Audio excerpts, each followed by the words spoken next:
Hello friends, எல்லோரும் எப்படி இருக்கீங்க? இன்றைக்கி நம்ம வீடியோவில் கோதுமை மாவு வெங்காயம் இருந்தால் போதும் ஒரு சூப்பரான ஸ்நாக் ரெசிபி செஞ்சிடலாம். நல்லா ஈவினிங் சாப்பிட்றதுக்கு சூப்பரான ஒரு ஸ்நாக் இது. வாங்க கோதுமை மாவு பக்கோடா எப்படி செய்கிறதுன்னு பார்க்கலாம். மாவு பிசைகிறதுக்கு ஒரு அகலமான பாத்திரம் ஒன்று எடுத்துக்கிட்டு அந்த பாத்திரத்தில் 2 பெரிய வெங்காயம் சேர்த்துக்க போகிறேன். வெங்காயத்தை நல்லா நீளமாக மெல்லிசாக கட் பண்ணி எடுத்துக்கோங்க. முதல்ல வெங்காயத்தை கைகளால் இப்படி நல்லா இப்படி உதிர்த்துக்கலாம். நம்ம கட் பண்ணும்போது 1 2 அப்படியே ஒன்றா இந்த மாதிரி இருக்கும். நல்லா இப்படி உதிர்க்கும் போது தனித்தனியாக வந்துடும்.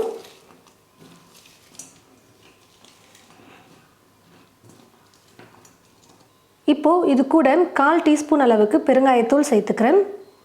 1/2 டீஸ்பூன் சீரகம், காரத்துக்கு வெறும் மிளகாய்த்தூள் 1/2 டீஸ்பூன் சேர்த்துக்கிறேன்.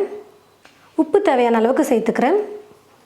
1/2 டீஸ்பூன் இஞ்சி பூண்டு விழுது, சின்னதாக 2 பச்சை மிளகாவை எடுத்து நல்லா இந்த மாதிரி மெல்லிசாக நீளமாக கட் பண்ணி எடுத்து வச்சுருக்கேன், அதை சேர்த்துக்கிறேன். கருவேப்பிலையை கொஞ்சம் பொடியாக நறுக்கி வச்சுருக்கேன், அதையும் சேர்த்துடுறேன். இப்போது எல்லாத்தையும் சேர்த்து வெங்காயத்தோடு நல்லா கலந்து கொடுத்துக்கணும்.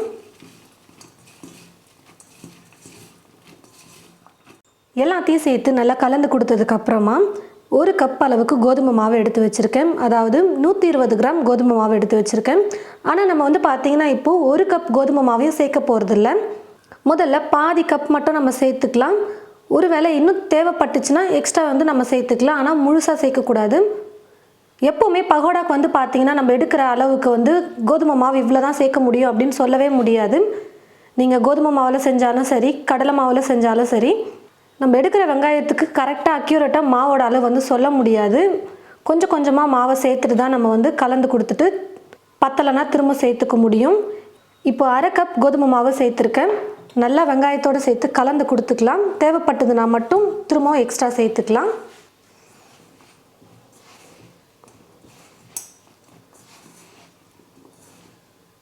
சேர்த்துருந்த கோதுமை மாவு கொஞ்சம் கம்மியாக இருக்குது. இப்போ திரும்ப நான் ஒரு 1/4 கப் அளவுக்கு சேர்த்துக்கிறேன்.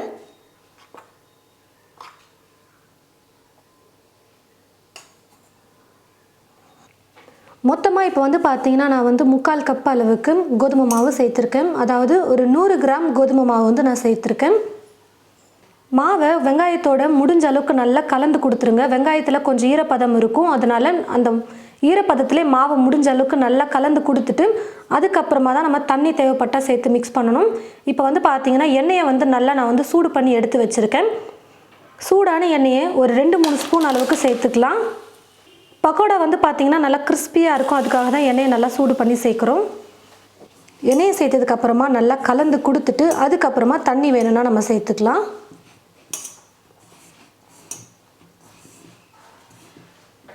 இப்போது தண்ணி லைட்டாக தெளிச்சுக்கிட்டு நம்ம மாவு பிசைஞ்சிக்கலாம். ரொம்ப சேர்க்கக்கூடாது. வெங்காயத்தில் ஈரப்பதம் இருக்கும். நம்ம ரொம்ப இலக்கமாக பிசைஞ்சிட்டோம்னா இன்னும் தண்ணி விட்ட மாதிரி ஆகிடும். அப்போ இன்னும் இலக்கமாகிடும். எண்ணெயில் போட்டு ஃப்ரை பண்ணும்போது எண்ணெய் அதிகமாக குடிச்சிரும். அதை மட்டும் பார்த்துக்கோங்க.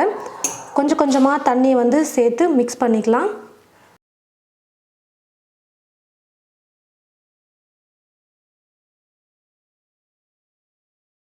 தண்ணி லைட்டாக சேர்த்து மாவு பிசைஞ்சாச்சு பாருங்கள். கொஞ்சம் இந்த மாதிரி சாஃப்டாக இருக்கணும். அப்போ தான் எடுத்து எண்ணெயில் போடுறதுக்கு கரெக்டாக இருக்கும். வெங்காயமாக இருக்குதுன்னு நீங்கள் பார்ப்பீங்க. அப்போ மாவு பத்தலைன்னு சொல்லிட்டு நிறையா போட்டுறாதீங்க. இந்த மாதிரி தான் தெரியும். வெங்காயம் நிறையா இருக்கிற மாதிரி எண்ணெயில் ஃப்ரை பண்ணும்போது கரெக்டாக இருக்கும். கடாயில் எண்ணெய் ஊற்றி வச்சுட்டு எண்ணெய் பார்த்திங்கன்னா நல்லா காஞ்சி வந்துடுச்சு. இப்போது கொஞ்சம் கொஞ்சமாக மாவை வெங்காயத்தோடு சேர்த்து நம்ம எடுத்து எண்ணெயில் போட்டு ஃப்ரை பண்ணிக்கலாம். எண்ணெய் பார்த்திங்கன்னா ரொம்ப காஞ்சிருக்கக்கூடாது. ரொம்ப காஞ்சிருச்சுன்னா என்ன ஆகும்னு பார்த்திங்கன்னா சீக்கிரமாக கருகிடும். ஆனால் வெந்திருக்காது மாவு பார்த்திங்கன்னா. கோதுமை மாவு கொஞ்சம் வேகணும். என்ன காஞ்சிருச்சுன்னா கூட ஸ்டவ்வை குறைச்சி வச்சுக்கிட்டே குக் பண்ணிக்கோங்க.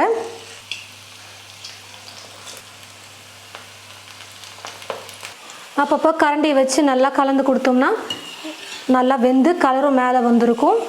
தீ மட்டும் கொஞ்சம் லைட்டாக குறைச்சி வச்சுட்டு குக் பண்ணிக்கோங்க எண்ணெய் காஞ்சதுக்கப்புறமா. இப்போ எல்லா பகோடாமே நல்லா வெந்து வந்துருச்சு. கலரும் பார்த்திங்கன்னா நல்லா மாறி வந்திருக்கு. இப்போ நான் இந்த வடிகரண்டியில் எடுத்து சேர்த்துடுறேன். அப்போ இருக்கிற எக்ஸ்ட்ரா எண்ணெயும் பார்த்திங்கன்னா நல்லா வடிஞ்சு வந்துடும். எண்ணெயே இல்லாமல் சாப்பிட சூப்பராக இருக்கும் பகோடா. இதே போல் மீதி இருக்கிற மாவையும் கொஞ்சம் கொஞ்சமாக எடுத்து எண்ணெயில் போட்டு ஃப்ரை பண்ணி எடுத்துக்கலாம். பாருங்கள் ஃப்ரெண்ட்ஸ், நல்லா மொறுன்னு சூப்பராக நம்ம கோதுமை மாவு வெங்காயத்தை வச்சு பகோடா ரெசிபி ரெடி பண்ணிட்டோம். சுட சுட ஈவினிங் இந்த மாதிரி பகோடா செஞ்சுட்டு டீ கூட சாப்பிடும்போது அவ்வளோ சூப்பராக இருக்கும். ஒரு 15 நிமிஷம் இருந்தால் போதும், பகோடா ரெடி ஆகிடும். ரொம்பவே ஈஸி தான் செய்யறது. அதே சமயம் நல்லா டேஸ்டியாகவும் சூப்பராகவும் இருக்கும். இனி கடைக்கு போயிட்டு நம்ம எப்போவுமே பகோடா வாங்கி சாப்பிடவே வேணாம். வீட்லேயே நமக்கு பிடிச்ச மாதிரி பகோடா வந்து நம்ம நிறைய விதத்தில் செஞ்சுக்கலாம். நம்ம சேனலே பார்த்தீங்கன்னா நிறைய விதமான பகோடா ரெசிபீஸ்லாம் அப்லோட் பண்ணியிருக்கோம். டக்குன்னு ஸ்நாக்ஸ் சாப்பிடணும் அப்படின்னு தோணுச்சுன்னா கோதுமை மாவு வெங்காயத்தை வச்சு நீங்கள் இந்த மாதிரி பகோடா செஞ்சிடலாம். நல்லா மொறு மொறுன்னு சூப்பராக இருக்குது. கண்டிப்பாக நீங்கள் உங்களுடைய வீட்டில் ஒரு 10-15 நிமிஷம் இருந்தால் இந்த ஸ்நாக்கை ட்ரை பண்ணி பாருங்கள். ட்ரை பண்ணி பார்த்துட்டு எப்படி இருக்குன்னு மறக்காமல் கமெண்ட் பாக்ஸில் வந்து கமெண்ட் பண்ணுங்கள். இந்த வீடியோவை மற்றவங்களுக்கும் ஷேர் பண்ணுங்கள். இது போல் நிறைய ரெசிபீஸ் பார்க்க தமிழ் ஃபுட் மசாலா சேனலை மறக்காமல் சப்ஸ்கிரைப் பண்ணிக்கோங்க. கூடவே பக்கத்தில் இருக்கிற பெல் ஐக்கானை கிளிக் பண்ண மறந்துடாதீங்க. தேங்க்யூ.